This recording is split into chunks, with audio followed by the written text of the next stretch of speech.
여러분 안녕하십니까? 2월 1일 목요일 영상 새벽 기도회입니다. 오늘은 신명기 16장 18절로부터 17장 13절까지 말씀을 가지고 이스라엘의 재판 제도라는 제목으로 말씀 나누겠습니다.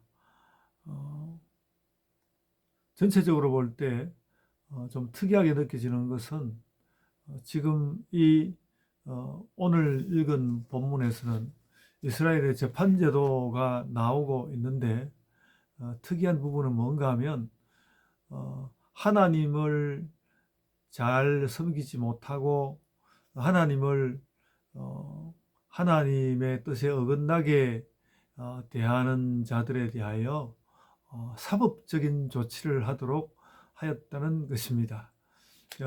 오늘날 같으면 있을 수 없는 제도라고 봐야 하죠.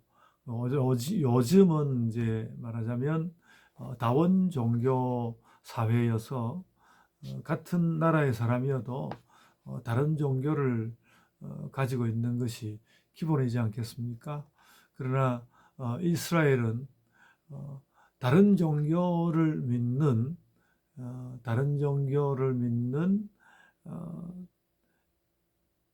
나라로부터 하나님의 인도하심, 특별히 하나님을 경배하라고 말씀하시는 하나님의 인도하심을 따라서 해방된 민족이 이스라엘이기 때문에 오늘날로 치자면 하나님을 믿는 것은 그들에게는 국교, 말하자면 국교를 믿는 것이 되었고, 어떤 면에서 보면 그 국교 그 이상의 어떤 정치가의 결단에 따라서 국교로 삼자 이런 것이 아니라 하나님께서 이들을 이끌어낸 역사에 의해서 자동적으로 그들의 삶으로 또 그들의 어떤 정체성으로 하나님의 존재가 받아들여졌고, 그래서 그 정체성을 벗어나는 것은 그들의 통합을 무너뜨리고 그들의 삶의 의미도 감소시켜 버리는 그런 굉장히 중대한 법으로 여겨서 결국은 어떤 사형에 처하도록 하는, 오늘 그 17장 5절 말미에 보면 그 남자나 여자를 돌로 쳐 죽이라고 하였습니다. 사형을 이야기했고요.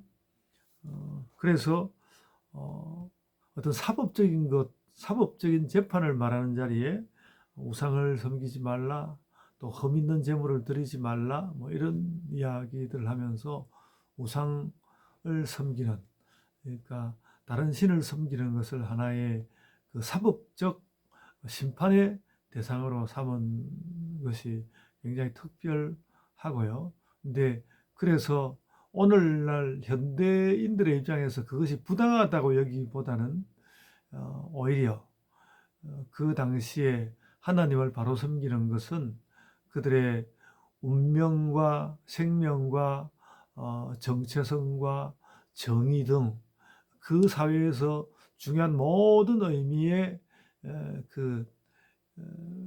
말하자면 정점에 있는 것이 여호와 하나님을 섬기는 일이었다라는 것을 우리는 깨달아야 할 것이고, 일반 사회의 사람들이 이야기하는 바를 따라서 우리도 그것이 부당한 것 같고 고되니까 어쩔 수 없고 이렇게 말을 하기보다도 오늘에 이르러서도 우리 하나님을 믿는 우리들은 그와 같은 사법제도가 있는 것처럼 정말 그 하나님 믿는 일을 소홀히 하는 것을 화들짝 놀라면서 그렇게 해서는 안 되겠다고 이렇게 판단하는 그런 자세가 오늘의 우리 그리스도인들에게 요청된다, 그렇게 말씀드리고 싶습니다. 그리고 아주 중요한 거라고 생각되는데요, 오늘 17장 8절 이하로 상급심제도가 나와 있고요. 그러니까 한번 재판을 했는데 재판을 하면서 이게 뭔가 좀 미심쩍고 충분히 그 심리가 된 것인지 재판을 하는 사람이 확신할 수 없다면 그것을 상급심으로 가져가라고는 것이었고요. 그럴 때에 그 8절에 보면 이렇게 8절 저 맨 뒤쪽에 이렇게 말했습니다. 내 하나님 여호와께서 택하실 곳으로 올라가서, 그러니까 야훼 하나님께서 택하실 곳이라면 이것은 말하자면 성소를 말하는 것이거든요. 그래서 여러 재판의 문제를 각 지역에서 다룬 다음 그곳에서 뭔가 미심쩍고 충분히 판단되지 못했다고 생각된다면 그 성소로 나와서 하나님께 제사하는 성소로 나와서 제사장과 재판장, 뭔가 좀 더 격이 높은 곳이겠죠. 제사장과 재판장이 있는 곳에서 다시 재판을 받도록 그렇게 말했고요. 이것을 그냥 상급심이라고 말하기보다는 그 여호와의 전에 나오는 그것이 말하자면 그들에게 있어서 최고의 법정이었다라는 것을 우리는 깨달을 수 있습니다.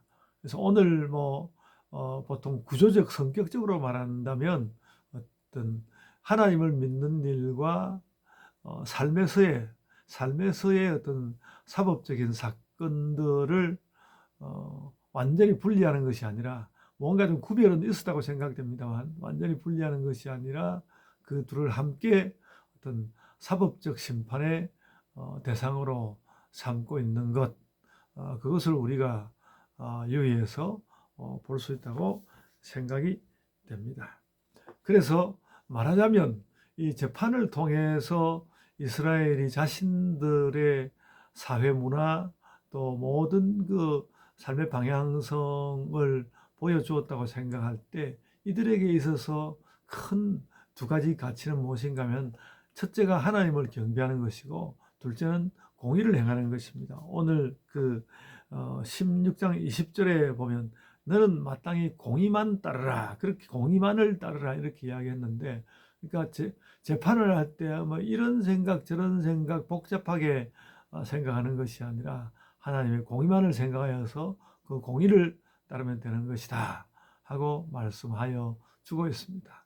그래서 하나님 경배와 공의라는 두 가지 가치가 이스라엘의 모든 그 삶의 자리들을 이끌어갔고, 그것이 재판정의 구성에 대하여서도 나타났구나, 그렇게 이해하시면 되겠습니다. 다시 말씀이지만 그때는 고대이고 또 너무 하나님만 믿는 상태였으니까 과격했고, 오늘날의 애매한 것이 오히려 옳은 것처럼 느낄 수 있습니다만 세상은 그러할지라도 오늘날 하나님을 믿는 우리들은 마치 어떤 재판정 앞에 서는 것처럼 믿음을 견고히 하고 또 공의에 있어서도 우리가 허물어짐이 없이 또 혹은 유보함이 없이 명백한 자세를 가지는 것이 필요할 것입니다. 여러분, 우리가 사는 세상은 서로를 향하여 자유롭고 또 상대적으로 모든 것을 생각할 수밖에 없지만 그리스도인으로서 우리는 우리의 삶 가운데서 우리 자신의 견고하고 분명한 자세들을 늘 견지해야 할 것입니다. 그 일을 위해서 우리는 성경을 읽고 또 기도하고 그래야 할 텐데, 오늘의 말씀도 우리에게 그런 지침을 주는 것이다, 이렇게 이해하시면 좋겠습니다. 이제 제가 기도하겠습니다. 아버지 하나님, 은혜를 주옵소서. 저희가 하나님을 잘 섬기며 또 세상 가운데서 공의도 지키며 살게 하여 주옵소서. 그 어느 쪽에 기울어질 수는 없는 것이고, 오히려 우리가 하나님을 중심으로 하여 믿음 생활과 또 사회생활을 잘 감당해내는 자들이 되게 하여 주옵소서. 감사하옵고 예수님 이름으로 기도드리옵나이다. 아멘. 하늘에 계신 우리 아버지여, 이름이 거룩히 여김을 받으시오며 나라가 임하옵시며 뜻이 하늘에서 이룬 것 같이 땅에서도 이루어지이다. 오늘 우리에게 일용할 양식을 주옵시고 우리가 우리에게 죄 지은 자를 사하여 준 것 같이 우리 죄를 사하여 주옵시고 우리를 시험에 들게 하지 마옵시고 다만 악에서 구하옵소서. 나라와 권세와 영광이 아버지께 영원히 있사옵나이다. 아멘. 여러분 이제 각자의 기도로 기도하시겠습니다.